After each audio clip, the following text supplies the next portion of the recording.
Good evening. This is Akashvani. I am Valsa Williams with the news at 9.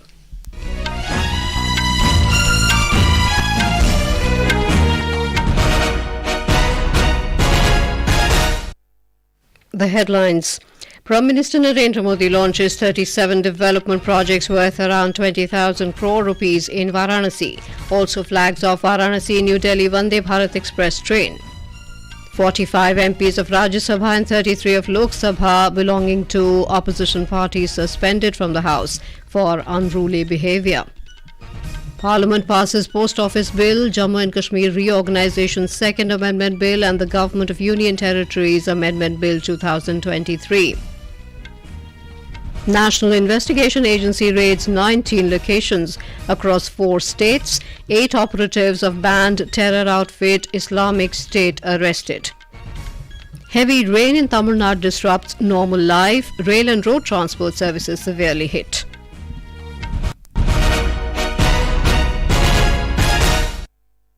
Prime Minister Narendra Modi launched 37 development projects worth around 20,000 crore rupees in his parliamentary constituency, Varanasi, today. Addressing the gathering on the occasion, the Prime Minister said Viksit Bharat Sankalp Yatra has reached thousands of villages and cities of the country. आज यहाँ करीब 20,000 करोड़ रुपए के विकास कार्यों का शिलान्यास और लोकार्पण हुआ है। बनारस के गांवों में पीने के पानी की सप्लाई हो, बीएचयू ट्रॉमा सेंटर में क्रिटिकल केयर यूनिट हो, रेलवे, एयरपोर्ट, सौर ऊर्जा जैसे अनेक क्षेत्रों से जुड़े प्रोजेक्ट हो, ये इस क्षेत्र के विकास की गति को और तेज करेंगे।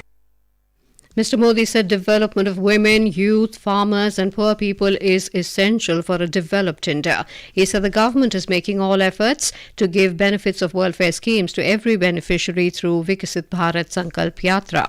हमारी माताएं, बहनें, बेटियां, बच्चे कितने सामर्थ्य से भरे हुए हैं, खेल कूद में कितने होशियार हैं, ज्ञान की स्पर्धाओं में कितने तेज हैं, ये सारी बातें खुदे देखने की, समझने की, अनुभव करने की सबसे बड़ा अवसर मुझे संकल्प यात्रा ने दिया है। विकसित भारत संकल्प यात्रा ये हम जैसे लोगों के लिए एजुकेशन की चलती फिरती यूनिवर्सिटी है।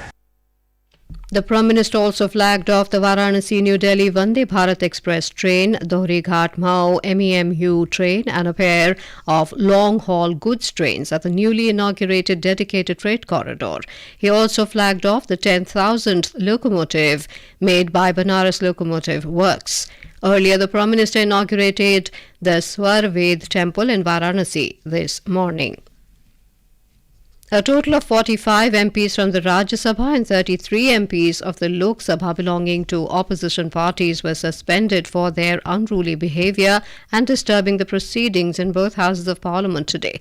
In the Lok Sabha, 30 members were suspended for the remaining part of the winter session. Apart from these members, 3 opposition MPs have been suspended till the submission of the Privilege Committee report. In the Rajya Sabha, out of 45 MPs of opposition parties, Chairman Jagdeep Dhankar suspended 34 opposition members for the remaining part of the winter session of the House, whereas 11 MPs have been suspended till the submission of the report of the Privilege Committee of the House. The motion in this regard was moved by Leader of the House Piyush Goyal and was passed by voice vote. Talking to media outside Parliament, Mr. Goyal alleged that the suspended MPs did not want the House to run smoothly and this was their pre-planned strategy. जिस प्रकार का व्यवहार रहा उसके चलते आज माननीय लोकसभा अध्यक्ष को 33 माननीय सांसदों को सस्पेंड करना पड़ा इस सेशन के आखिरी दिन तक और राज्यसभा में माननीय 34 सांसदों को सस्पेंड करना पड़ा और 11 अन्य सांसदों को सस्पेंड करना पड़ा। उनका केस प्रिविलेज कमेटी को रेफर हुआ है प्लैकार्ड लेके आने के कारण, वेल में आने के कारण। Later, the chairman adjourned the House for the day. Meanwhile, the Congress has criticised the government over the suspension of MPs. Talking to media outside Parliament, party MP Gaurav Gogoi said it is an attempt to muzzle the voice of the opposition. They are afraid of speaking in Parliament. It is a blot on the record of the Union Home Minister that under his watch, this temple of democracy has attacked and he cannot avoid scrutiny forever. They might suspend our MPs, but they cannot take away our right to ask questions. Last week, 13 Lok Sabha MPs and 1 Rajya Sabha MP were suspended from the House for their unruly behaviour.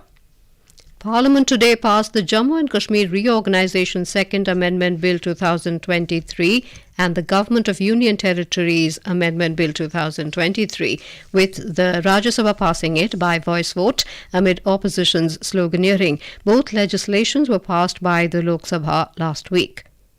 The Jammu and Kashmir Reorganisation Second Amendment Bill 2023 seeks to reserve 33% of seats in the Jammu and Kashmir Assembly for women.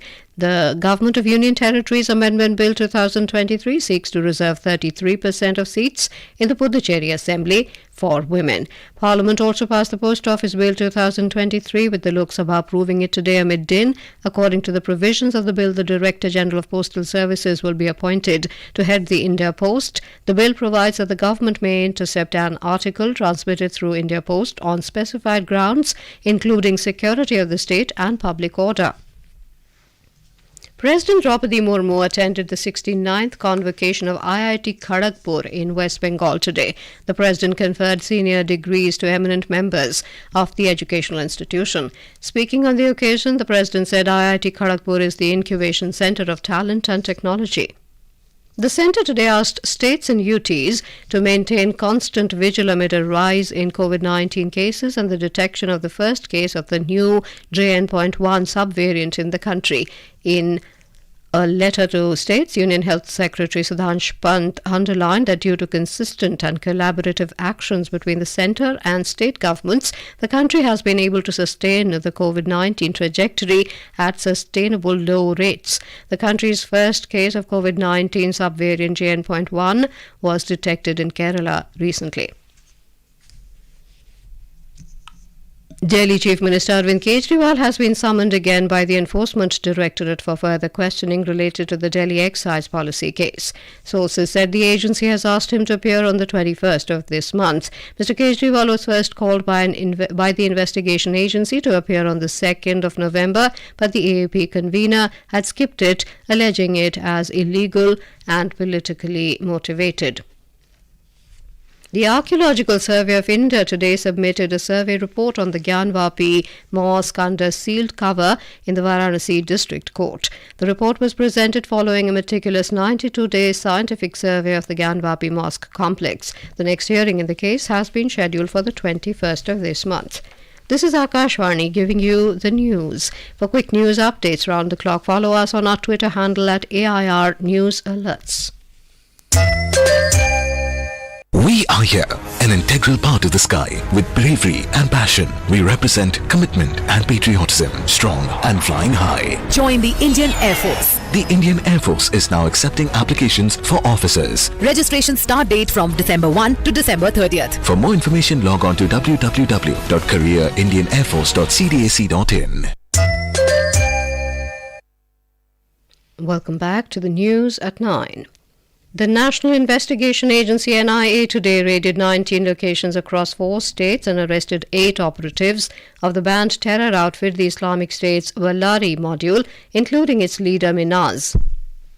In an early morning crackdown on ISIS, NIA team swooped down on the locations spread across Ballari and Bengaluru in Karnataka, Amaravati, Mumbai and Pune in Maharashtra, Jamshedpur and Bokaro in Jharkhand and Delhi. The 8 ISIS agents arrested during the raids were involved in actively promoting terror and terror-related acts and activities of ISIS. The agency said the raids led to the seizure of explosive raw materials, sharp-edged weapons, unaccounted cash and incriminating documents, along with smartphones and other digital devices. In Jammu and Kashmir, the Viksit Bharat Sankalp Yatra reached the Sonari Panchayat of Udhampur district today. During the program, the Information, Education and Communication IEC van made the villagers aware of various government-sponsored employment generation, development and social welfare schemes. On the occasion, several beneficiaries shared their progressive experiences under Meri Kahani Meri Zubani. मेरा नाम है सुरमदेई। मुझे पथरी थी तो card Modi का जो था उस पर से मेरा ऑपरेशन हुआ है। कोई पैसे नहीं लगे, बहुत अच्छा मुझे फायदा हुआ है उसका। तो बहुत गरीबों को फायदा दिया है उन्होंने। मेरा नाम रानी देवी। डॉक्टर गई उधर चेक किया पथरी है, मोदी कार्ड लाया कि उन्हें ऑपरेशन किया, कोई पैसा नहीं लग गया मेरा। मेरा नाम है गायत्री देवी। मेरा ऑपरेशन होया मोदी कार्ड। अस गरीब थे, अस इन्ना पैसा लाई नहीं सकते, ऑपरेशन फ्री होया, अस शुक्रिया। The Viksit Bharat Sankalp Yatra today reached Panchayat Plasi of Katwa district in Jammu and Kashmir. A program was held at the Government Higher Secondary School Plasi, where a large number of people, PRI members and students attended the program and welcomed the IEC van. People attentively listened to the Prime Minister's message of making India a developed nation by 2047. In Mizoram, the Viksit Bharat Sankalp Yatra is taking place across the state. The yatra aimed at empowering the people is receiving a resounding appreciation and heartwarming welcome in all parts of the state. The information, education and communication vans are going from village to village, spreading the message of various welfare schemes of the central government. In Tamil Nadu, normal life has been thrown out of gear due to heavy rain. The weather department has predicted more rains due to the lower cyclonic circulation over the Indian Ocean and southwest Bay of Bengal off the South Sri Lanka coast. It continues to remain stagnant over the Comorin area and neighbourhood and extends up to 5.8 kilometres above mean sea level. The regional meteorological department has predicted heavy to very heavy rains for another 2 days in Kanyakumari, Tirunelveli, Tuticorin, Tenkasi, Virudhunagar and Theni districts of Tamil Nadu. Chief Minister M.K. Stalin is in Delhi to meet Prime Minister Narendra Modi to discuss about the situation. More from our correspondent. Heavy to very heavy rains in the southern part of the state has brought life to a standstill. Normal life has turned into worst nightmare for those in Tirunelveli as River Tambrabarni is running wild. Electricity, telecommunication, internet and other essential services have been affected severely. Kayalpattinam in Tuticorin district had the maximum of 95 centimeters rainfall. Rail and road transport services have been hit. The Defence Forces, the NDRF and the SDRF teams have been involved in rescuing those marooned by the floods. Tamil Nadu Chief Minister M.K. Stalin said that the government is dealing with the issue on war footing. People have been asked to stay indoors and not to venture outside. Joy, Akashvani, Chennai. In the U.S., a large number of residents along the eastern seaboard are under flood and wind alerts as the storm system that inundated the south moves north. Due to this, more than 90,000 residents were without power in Connecticut, New York and New Jersey this morning. 11 states from Maryland to Maine are under flood watch today. High wind alerts have been issued from North Carolina to Maine. Egyptian President Abdel Fattah el-Sisi, former military chief, secured a third 6-year term today after winning 89.6% of the vote in an election overshadowed by the war in neighbouring Gaza and a faltering economy. The voting was spread over 3 days with results announced today. The Coal Ministry will organise the Star Rating Awards ceremony to recognise the performance of coal and lignite mines on the 20th of this month. The Ministry said the criteria for the awards will be across 7 comprehensive modules. In our bilingual live phone-in program, Public Speak at 9:30 p.m., we will bring you a discussion on the topic of consumer awareness, rights and responsibilities with Pushpa Girimaji, expert on consumer rights and safety issues. During the program, listeners will have the opportunity to pose questions to our expert on various aspects of consumer rights, including protection measures, complaint mechanism and any other related queries. And now, before we end the bulletin, the headlines once again. Prime Minister Narendra Modi launches 37 development projects worth around 20,000 crore rupees in Varanasi. Also flags off Varanasi-New Delhi Vande Bharat Express train. 45 MPs of Rajya Sabha and 33 of Lok Sabha belonging to opposition parties suspended from the House for unruly behaviour.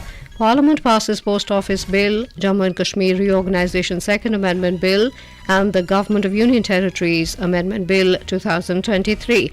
National Investigation Agency raids 19 locations across 4 states.